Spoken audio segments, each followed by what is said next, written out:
La Provence est sans doute la région de France qui fait le plus rêver. La Provence est un mythe. Elle est synonyme de soleil, de joie de vivre et de convivialité. Ce sont plusieurs paradis qui se côtoient. Ici, chaque jour entraîne une nouvelle découverte. L'histoire, les paysages ou les hommes sont autant de sujets d'étonnement.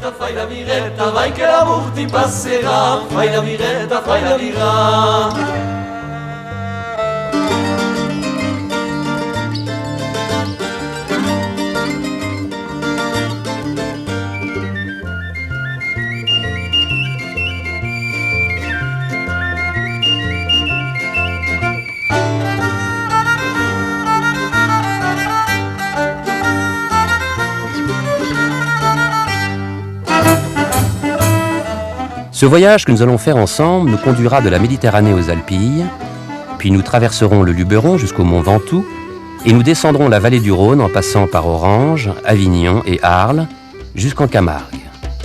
Mais notre périple commence à Marseille et dans ses environs.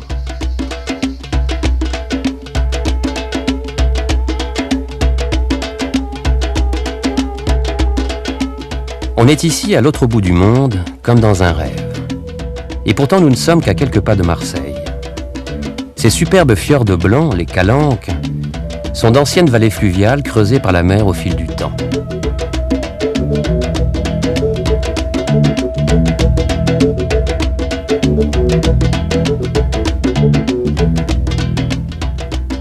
La côte provençale a toujours été peuplée, depuis des millénaires.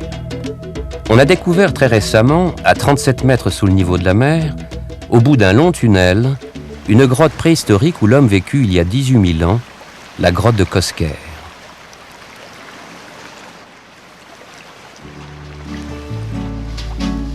Les Calanques sont un petit paradis pour la pêche sous-marine ou l'alpinisme. On y accède de préférence à pied ou par bateau. Elles cachent dans leurs escarpements des petites plages, des ports et des cabanons. Porpin, envaux, sugitons, sormiou, mordiou, chacun sa calanque favorite.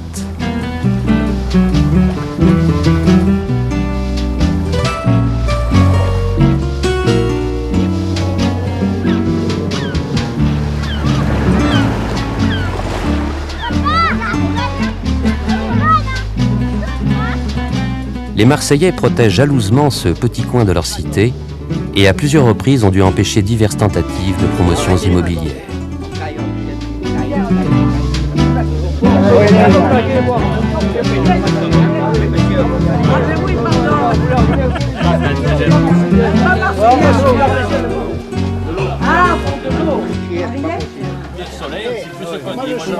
Quittons cette scène de Pagnol pour rejoindre Marseille sur une chanson de Vincent Scotto.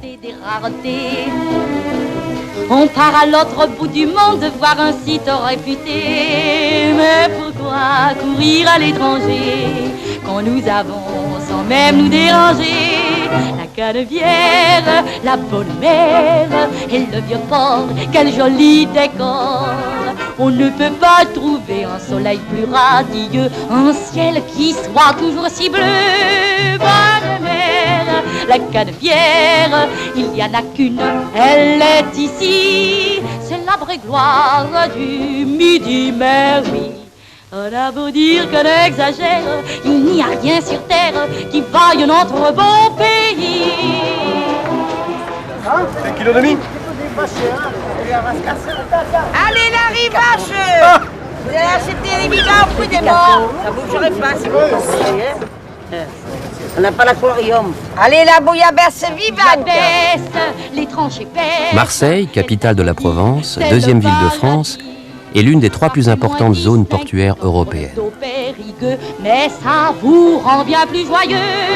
Bonne mère, la cuisinière, en y goûtant, s'en lèche les doigts. On en reprend 2 fois, 3 fois. Adossée à ses remparts naturels, méditerranéenne plus que française, elle tourne le dos au reste du pays. Mais elle est bien présente dans notre cœur pour sa beauté et pour ses clichés bien agréables.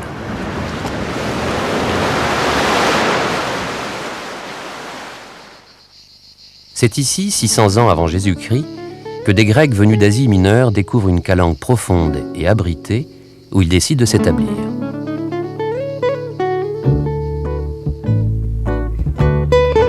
Le Panier, c'est le Marseille des origines. C'est là que se sont installés les premiers arrivants. Une partie de sa voirie date de l'Antiquité et son tracé de l'époque médiévale.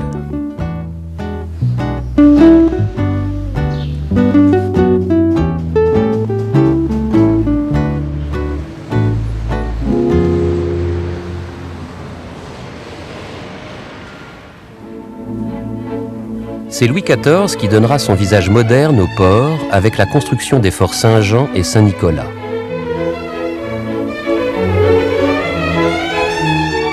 L'hospice de la Vieille Charité, construit par Puget à la même époque, est un bel exemple d'architecture baroque. Après avoir été au fil des siècles hospice, prison, mûrisserie de bananes et même conserverie d'anchois, elle abrite maintenant le musée des arts africains et océaniens. Jusqu'au XVIIIe siècle, Marseille restera une grosse bourgade à l'ouest du Vieux-Port. Et puis c'est le XIXe siècle, l'aventure coloniale de la France et le développement de la navigation à vapeur. Et là, Marseille prospère et explose hors de ses murs, conquiert tout le terroir et envahit la vallée.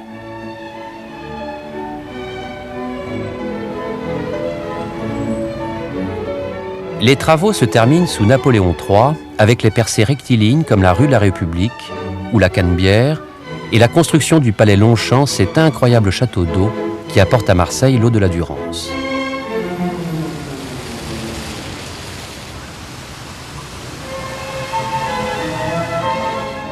Enfin surgit l'imposante gare Saint-Charles qui permet de relier efficacement le premier port de la Méditerranée à la capitale et à l'ensemble de la France.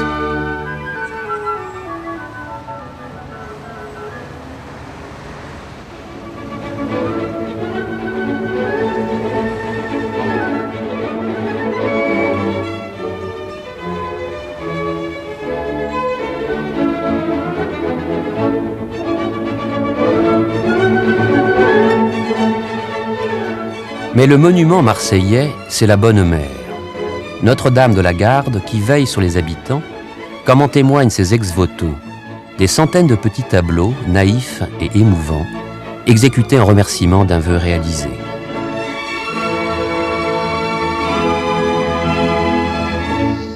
Quittons Marseille pour une région toute proche et pourtant peu connue, le désert de la Crau.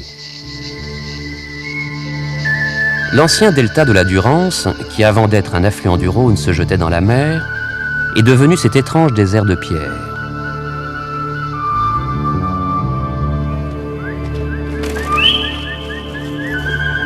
Une légende grecque donne sa version de l'origine de cette mer de Galets. Hercule, se rendant en Espagne, doit y combattre les Ligures. Il épuise rapidement sa provision de flèches et appelle Jupiter à son secours. Le dieu fait pleuvoir sur ses ennemis une telle grêle de cailloux que le sol en est resté couvert.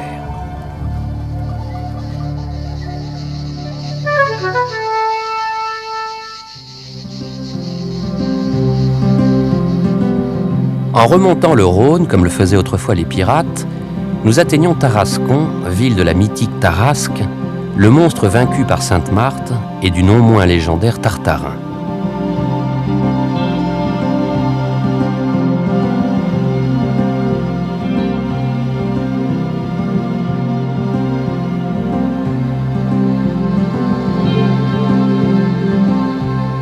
C'est depuis 1750 que l'on imprime ici, à Tarascon, les tissus provençaux commercialisés sous la marque Souleyado.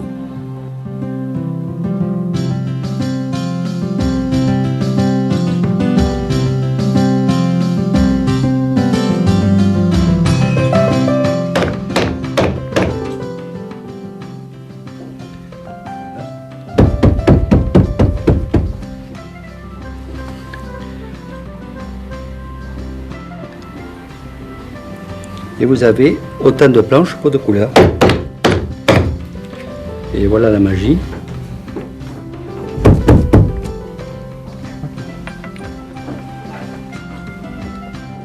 Il y a toujours des pneus européens. Alors là, je vais reprendre l'un. pour vous faire voir le raccord.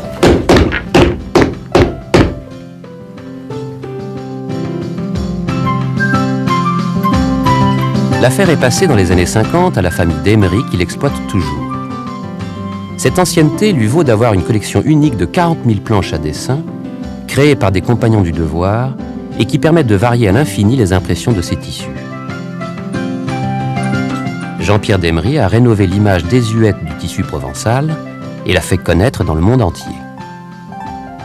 Où l'on reconnaît un tissu provençal par rapport à un autre tissu, c'est toujours la conjonction de deux choses, d'un petit dessin, d'un tout petit dessin qui est un petit motif, avec un galon. Oui, vous savez, en Provence, il y a quelques coloris de base qui sont toujours les mêmes, 5 ou 6 couleurs. Donc je vais vous expliquer. Par exemple, il y a le bleu. On s'inspire donc du ciel de Provence pour le bleu, c'est pas la peine d'aller bien loin. Le jaune, on est inspiré par les boutons d'or, par exemple, ou les genêts. Le rouge, c'est les coquelicots. Le vert, je crois que c'est le vert des cyprès. Puis s'il vous faut du noir, eh bien, vous pensez aux taureaux, qui sont bien noirs aussi. Puis voilà. En quittant Tarascon, on découvre les Alpilles toutes proches.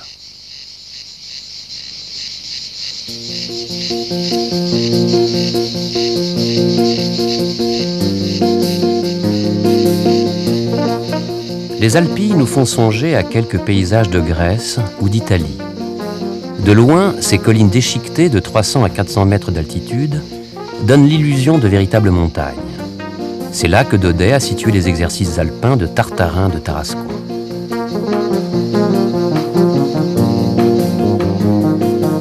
Les Baux ont donné son nom à la bauxite, minerai extrait dans les alentours où l'on trouve aussi des carrières de pierre tendre et blanche qui convient parfaitement à la sculpture. Dans le passé, les Baux de Provence étaient une prestigieuse ville fortifiée. Les seigneurs des Baux seraient, dit-on, les descendants du roi mage Balthazar. Mais la Provence est un pays de légende, et comme le disait l'écrivain provençal Jean Giono, qu'importe qu'une histoire soit vraie, du moment qu'elle est belle. Les Alpilles sont réputées pour la qualité des olives cultivées autour des Baux et de Mossane. L'olivier, depuis l'Antiquité, c'est la richesse et le symbole du monde méditerranéen, parfaitement adapté au climat sec et chaud. Depuis 3000 ans, il pousse en Provence, apporté par les Grecs du Proche-Orient. Productif tous les 2 ans, l'olivier peut devenir plusieurs fois centenaire. Il faut au moins 6 kg de fruits pour obtenir 1 litre d'huile d'olive. Elle donne sa saveur moelleuse à la cuisine provençale et c'est aussi la matière première du vrai savon de Marseille.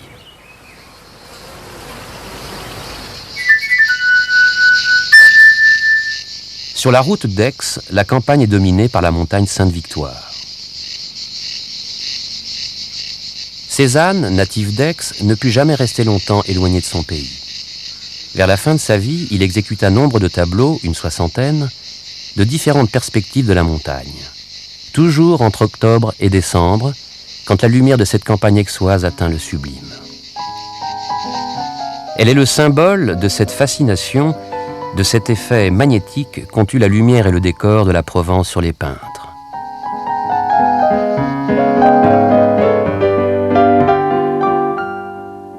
Van Gogh écrivait à son frère Théo « Ce qui me frappe ici, ce qui fait que la peinture est pour moi attrayante, c'est la transparence de l'air.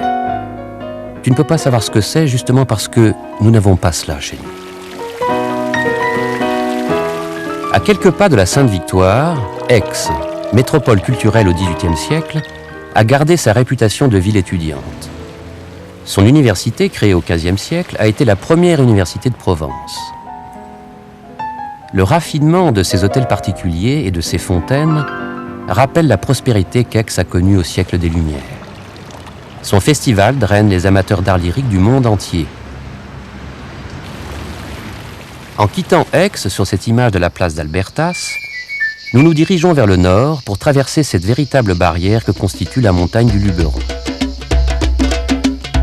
Le Luberon, comme on dit ici, a longtemps été isolé des grandes routes. Terre secrète, terre de sorcellerie, enclave perpétuellement agitée de rébellions, elle a pourtant toujours été un milieu naturel pour l'homme. Elle est habitée dès la préhistoire. Dans ce pays, l'âpreté du climat se reflète dans la rudesse des caractères. La Provence d'en haut est glaciale en hiver, torride en été. Et le Mistral qui s'engouffre en hurlant dans la vallée du Rhône rend même les chiens fous. Le parc naturel régional du Luberon, longue chaîne de montagnes basses, possède une grande variété d'espèces animales et végétales. Plus de 1000 espèces de papillons sur les quelques 2000 connus en France. Les hameaux isolés et perchés sont les témoins d'un mode de vie volontiers à l'écart. Et pourtant, ces montagnes, ces garrigues, où l'on peut marcher de longues heures sans apercevoir une voiture ou un être humain, attirent depuis quelques années une foule d'étrangers, Marseillais, Parisiens ou touristes du monde entier.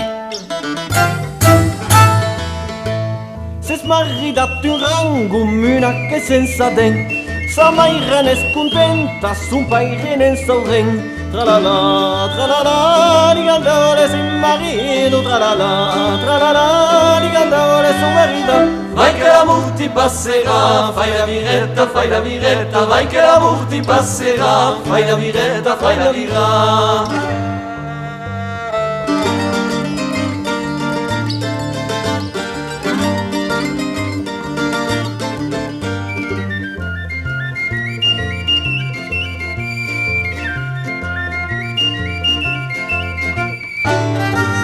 Le Colorado provençal. C'est ainsi que l'on désigne les carrières d'ocre autour de Roussillon, village ainsi nommé pour la couleur de ses façades. La main de l'homme autant que l'érosion naturelle ont creusé ces grottes, façonné ces dédales et ces cheminées de fées. Ces gisements qui ont toutes les nuances du rouge et de l'orange, en passant par le jaune et le blanc, étaient autrefois à l'origine d'une industrie prospère. Aujourd'hui encore, cet ocre est utilisé tant pour le revêtement des maisons que pour la confection de gouaches ou de maquillage.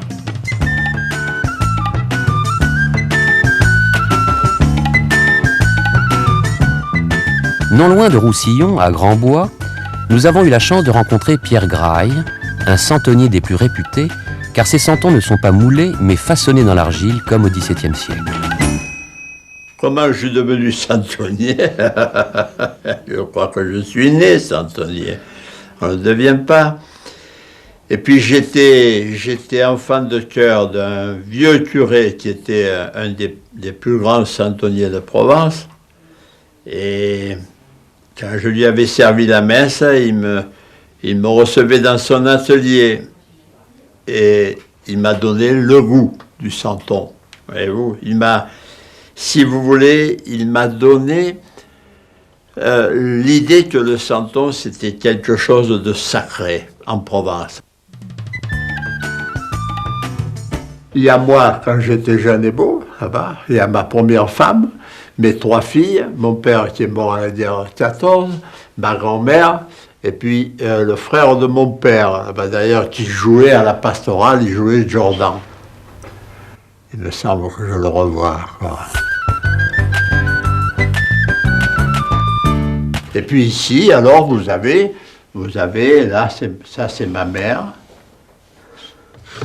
Ça, c'est ma tante qui m'a habillé les santons pendant 50 ans. Ça, c'est mon grand-père, le père de ma mère. Et on les a habillés avec des morceaux du costume qu'ils portaient à cette époque-là, vous voyez.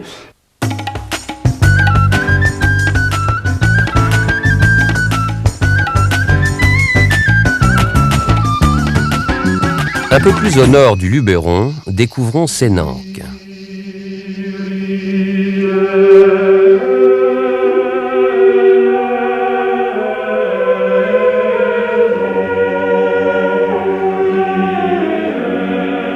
Au creux d'une vallée, comme hors du temps, se cache l'abbaye de Sénanque. Cette abbaye cistercienne a été bâtie au XIIe siècle et elle est toujours régie par la stricte règle de Saint-Benoît. Dans cette architecture romane exemplaire, on ne trouvera pas la moindre fioriture, ni bas-relief, ni sculpture. C'est un lieu exclusivement consacré à la prière.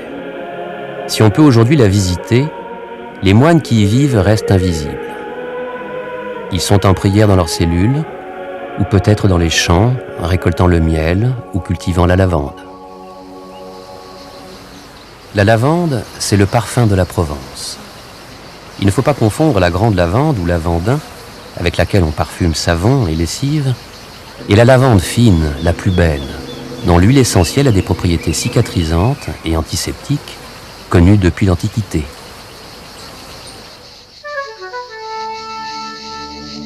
Fontaine de Vaucluse, véritable bain de fraîcheur dans cette Provence d'en haut, doit son nom à sa situation géographique.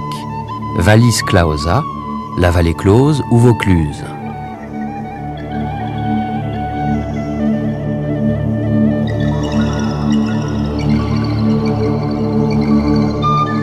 Pétrarque, le grand poète et humaniste italien, s'échappait de la cour pontificale d'Avignon et venait se délasser ou méditer dans ces lieux.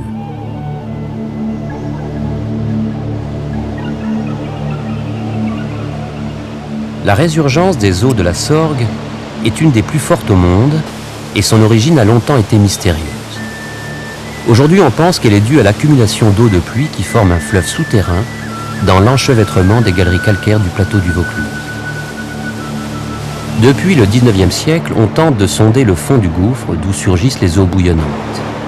La dernière exploration a été faite à l'aide d'un petit sous-marin équipé d'une caméra qui a atteint 308 mètres de profondeur.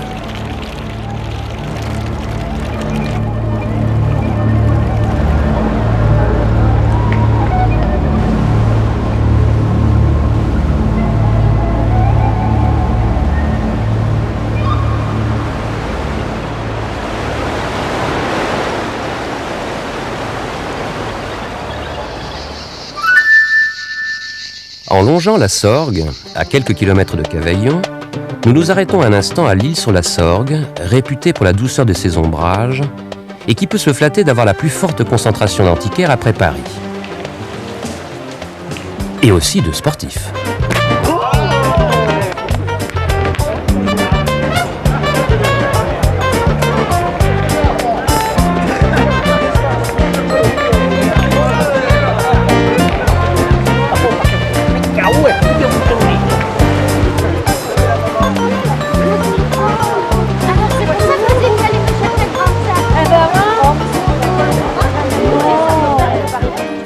Patrie de René Char, l'île sur la Sorgue est aussi baptisée la Venise provençale. Son marché, baigné de fraîcheur, nous conduit tout naturellement chez Robert Emoni, restaurateur à Viens, qui nous donne à sa manière une première leçon d'initiation à la cuisine du pays. Nous allons préparer un des plats les plus typiques de la Provence, qui est l'aioli. L'aioli, c'est une émulsion d'ail et d'œuf et d'huile, évidemment. Et ce faisant, nous allons vous entretenir un certain temps de la cuisine provençale. La cuisine provençale est une cuisine de terroir, c'est-à-dire qui utilise les produits de la terre d'où elle vient. Petit à petit, l'aioli se monte, se fait sous forme d'une pommade onctueuse qui tout à l'heure va accompagner toute une suite de légumes, ce bazar de légumes comme on l'appelle à Provence, les asperges, la salade qui doit être cueillie fraîche le matin avec encore des gouttes de rosée,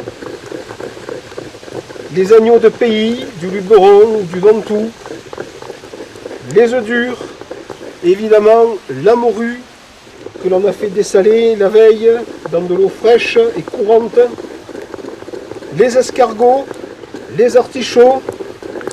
On fait tomber goutte à goutte l'huile d'olive, une huile d'olive dont la couleur est, comme vous le voyez, verte, sombre. Tout ça s'épaissit, voilà. Et on se rend compte qu'un aioli est bien monté lorsque, à la fin, on plante le pilon et qu'il reste dedans droit. Aux abords de Viens, le village de Robert Emoni, on trouve comme à Gordes de véritables petits hameaux de bories. Comme les dolmens ou les menhirs, l'origine des bories fait l'objet de nombreuses suppositions. Ces sobres abris faits de pierres plates, empilées, sans le moindre liant, servent aujourd'hui de refuge pour les bergers au moment de la transhumance. Mais quelle est leur origine? On suppose que ces petits villages étaient réservés aux plus pauvres et aux marginaux. Dans ces garrigues, nous avons rencontré Pierre Bresque, apiculteur passionné et amoureux de son pays. L'autre jour, j'ai trouvé un tout petit bourdon, là, un de ces ravissants bourdons, là, avec le maillot rayé. Je l'ai mis là, au-dessus de la toiture pour qu'il se réchauffe. Il était tout gelé de froid. Encore. Ça, c'est la visite. C'est la visite qu'il faut faire au sortir de l'hiver, au printemps. Voilà. Vous voyez, regardez ça. Hein? Là. Sans enfumoir, on ne peut pas toucher une ruche. Tout de suite, c'est l'instinct de défense. Elle croit à un incendie de forêt ou autre. Et tout de suite, elles vont s'occuper de sauver l'essentiel, elles vont s'occuper de la ruche, elles ne vont pas s'occuper de l'agresseur. Hein? C'est un leurre, la fumée, en fait. Hein? Parce que le plus vieil ennemi des abeilles, c'est l'incendie de forêt. Il ne faut pas oublier qu'elles vivaient dans la forêt. Voilà. Là, c'est une ruche qui est pleine de miel. Énormément de miel. C'est des cadres qui contiennent à peu près 2 kilos, là. Rien au degré de coloration des miels, je sais d'où ils viennent, quoi. C'est un pays béni des dieux, il faut dire, parce qu'il y a une flore extraordinaire, une flore très riche. Il y a absolument toutes les plantes médicinales. De la bordure méditerranéenne jusqu'aux Hautes-Alpes, on a un étagement, une flore extraordinaire, et une diversité géologique. Puis alors, bon, le soleil, et lorsqu'il pleut, parce que le grand drame c'est souvent la sécheresse, mais lorsqu'il pleut, il y a des centaines d'hectares de terre en fleurs là, cette saison, et après ça va suivre. Hein. C'est une merveille. Hein.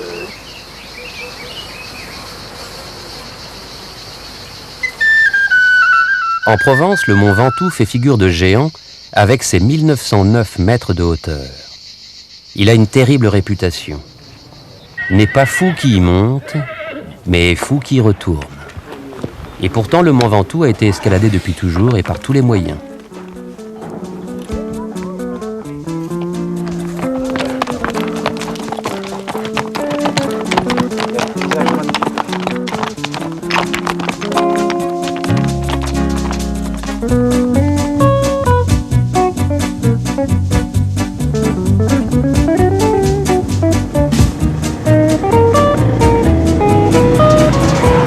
Faire le Ventoux en plein été, il ne pardonne pas.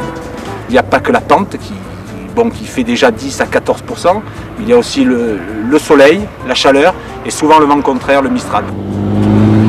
Le mont Ventoux, on l'appelle, il porte bien son nom, hein, c'est le géant de Provence. Je veux dire, il est craint par tous les cyclistes, par tous les cyclotouristes, par tous les gens qui font la petite reine. Il n'y a aucun moment de relâche. Et la personne pas entraînée n'arrivera jamais au sommet, hein, c'est certain. La 17e étape Montpellier-Avignon comporte un obstacle de taille, le Ventoux. Rodriguez l'attaque courageusement, mais il sera doublé bientôt par une équipe de solides grimpeurs où figure Bobet. La progression de Louison Bobet sur cette calotte de feu restera un des exploits les plus mémorables de ce Tour de France. Au sommet du col, Bobet a 51 secondes d'avance sur le Belge Brancard. Il a payé ce faible écart d'un tel effort qu'il arrive exténué en Avignon.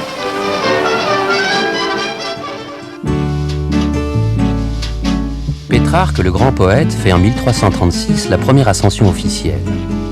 De retour, il écrit « L'ascension du Ventoux peut se comparer à ce que l'âme doit accomplir pour parvenir au salut. » Quant à Jean-Henri Fabre, l'entomologiste, il y fait au siècle dernier plus de 60 ascensions et a pu définir la flore très particulière de cette calotte calcaire. À la base du mont, on trouve l'olivier et des plantes méditerranéennes comme le thym. Au sommet, recouvert de neige la moitié de l'année, le sol se couvre d'une flore boréale empruntée en partie aux plages des terres arctiques. Non loin du Ventoux, en redescendant vers Orange et le Rhône, un autre massif montagneux mérite un détour. Ce sont les étonnantes dentelles de Montmirail qui offrent aux promeneurs de nombreuses excursions. C'est à Orange que la culture romaine a laissé ses marques les plus profondes.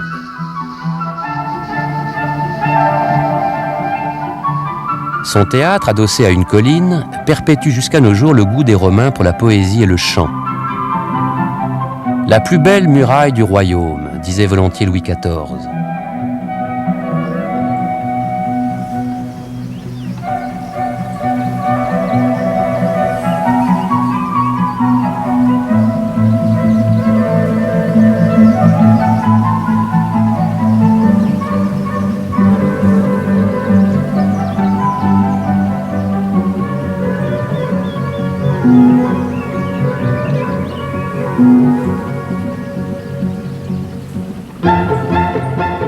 Les architectes de la Rome antique en ont fait un lieu unique en son genre par la pureté de son acoustique.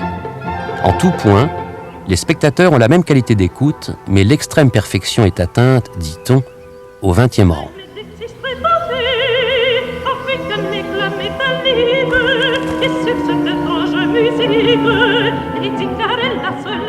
Depuis le siècle dernier, il sert de cadre aux manifestations lyriques des chorégies d'Orange.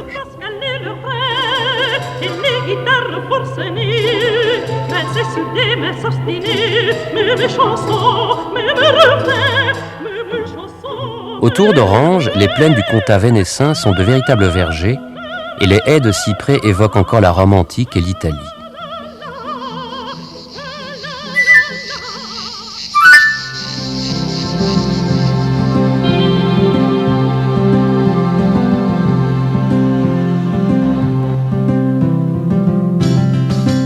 La ville du fleuve et du vent violent. Ce serait la signification d'Avenio, ancien nom d'Avignon. 4500 mètres de remparts, percés de 10 portes, flanqués de 92 tours aux murailles épaisses et massives, enferment Avignon, cité historique de la papauté. Cette forteresse d'allure militaire abrita naguère une cour florissante et cultivée.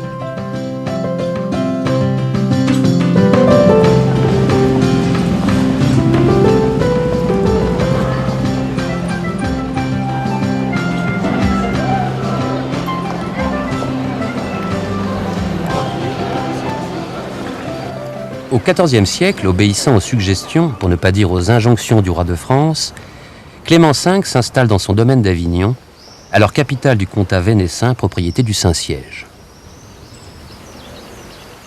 Cette présence modifie radicalement l'aspect de la cité. Papes et cardinaux la couvrent de palais, d'églises et de couvents. C'est un véritable dédale de couloirs, salles, chapelles, de 15 000 mètres carrés de superficie. Il faut imaginer ces lieux avec une somptueuse décoration, les allées et venues feutrées des prélats et des serviteurs, les pèlerins qui attendent dans la cour de recevoir la bénédiction du souverain pontife ou de le voir sortir sur sa mule blanche. En ces temps, Avignon va également abriter une cour prestigieuse. Musiciens, peintres, poètes, humanistes venus de toute l'Europe s'y installent en résidence. Avignon et la prestigieuse cour des papes ont retrouvé leur vocation artistique et culturelle. Depuis 1947, la ville accueille le plus grand festival de théâtre au monde, créé par Jean Vilar. Gérard Philippe, dans Le Prince de Hombourg, en a été une de ses révélations. Et aujourd'hui encore, des foules d'adorateurs passionnés de théâtre se réunissent tous les étés dans la grandiose cité des papes. Nous quittons le comtat vénessin et poursuivons notre voyage vers le sud.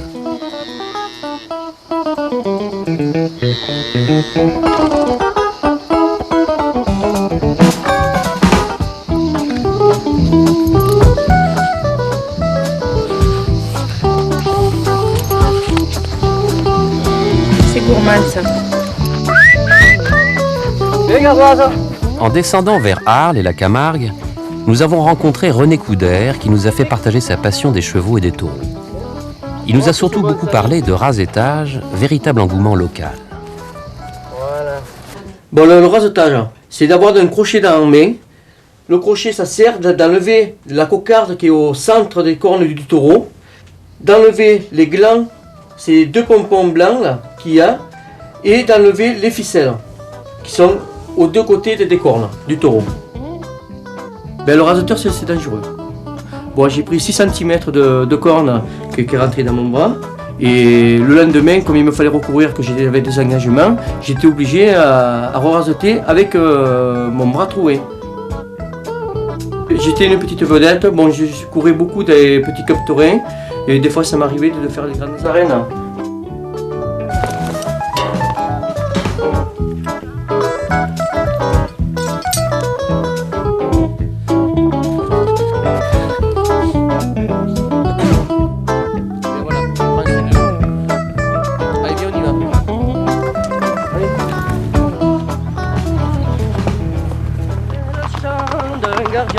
De Camargue, elle fit attendait son retour. attendez pourtant, prenez garde, car son chant c'est celui de l'amour.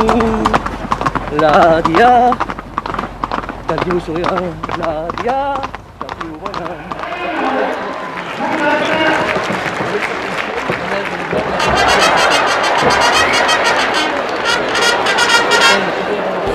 Allez, avise, hein, que t'ailles sans moi celui-là. Allez, ta gauche, t'as le taureau. Bien, bien joli rasé. Oh, si je pouvais prendre le crochet. Allez, gaucher. Bon, mettons, tu rasettes avec tes collègues, c'est-à-dire prends-toi à gauche et à droite. Et tu as des taureaux qu'il te faut faire des rasées courtes et des taureaux des rasées longues.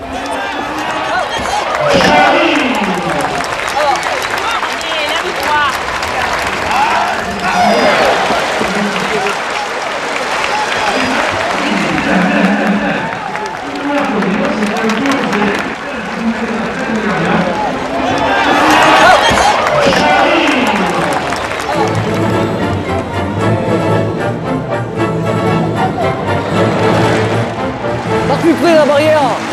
Rentre. Arles, porte de la Camargue, est la commune la plus étendue de France. Ancien établissement grec fondé après Marseille, Arles devient à l'époque romaine un important carrefour sur la Via Domitia qui reliait l'Italie à l'Espagne. Son amphithéâtre est édifié sur une vaste plateforme de plus de 10 000 mètres carrés, taillée à même la roche. Grâce à un ingénieux système de galeries et d'escaliers, l'évacuation de ces 20 000 spectateurs pouvait et peut toujours se faire en un instant.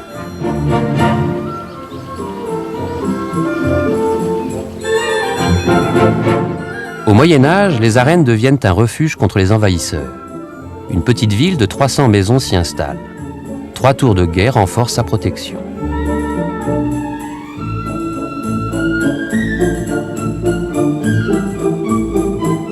Les promenades en Arles ne manquent pas. Les Aliscamps sont un de ces lieux d'exception remarqués par Van Gogh et Gauguin. Cette nécropole romaine est la plus importante d'Occident.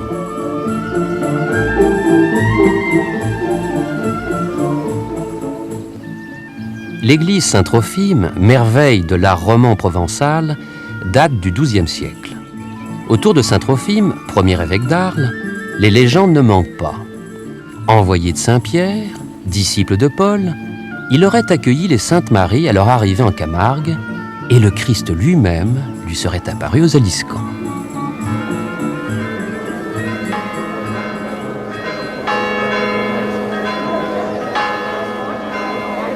Les fêtes en Arles et dans la Provence tout entière, pèlerinage, fêtes votives, fêtes patronales, pastorales, dépassent le cadre de l'amusement ou du folklore. Elles sont innombrables et mêlent la force de la tradition à la dévotion religieuse. Ces Arlésiens ne sont pas déguisés, mais ont revêtu avec fierté et gravité le costume de leurs ancêtres.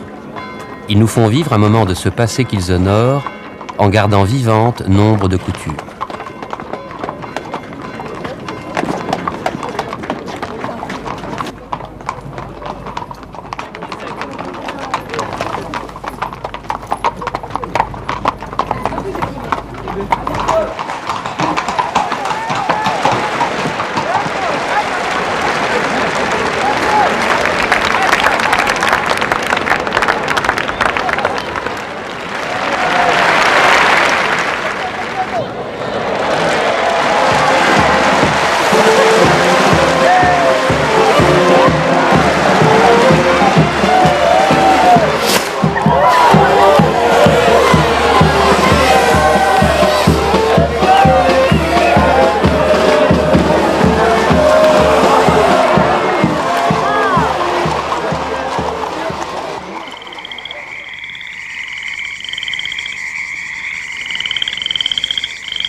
Au petit matin, aux portes d'Arles, la Camargue s'éveille.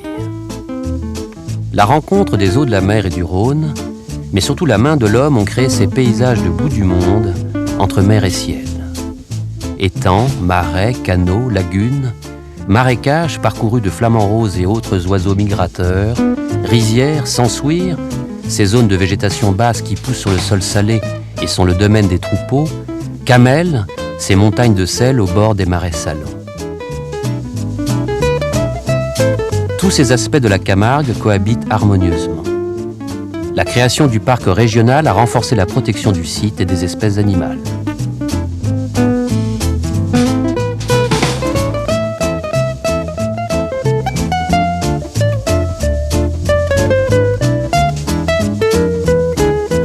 Les Saintes-Maries, au Moyen-Âge, étaient éloignées du littoral de plusieurs kilomètres. Et pourtant, elles auraient accueilli le débarquement de Marie Jacobée, sœur de la Vierge, et de Marie Salomé, mère des apôtres, accompagnée de Sarah, leur servante. C'est cette dernière plus particulièrement que vénèrent les Gitans. Depuis 19 siècles, les Saintes-Maries sont un lieu de pèlerinage où se retrouvent plusieurs fois l'an Arlésiens, gardiens et manadiers, Gitans et pèlerins venus du monde entier.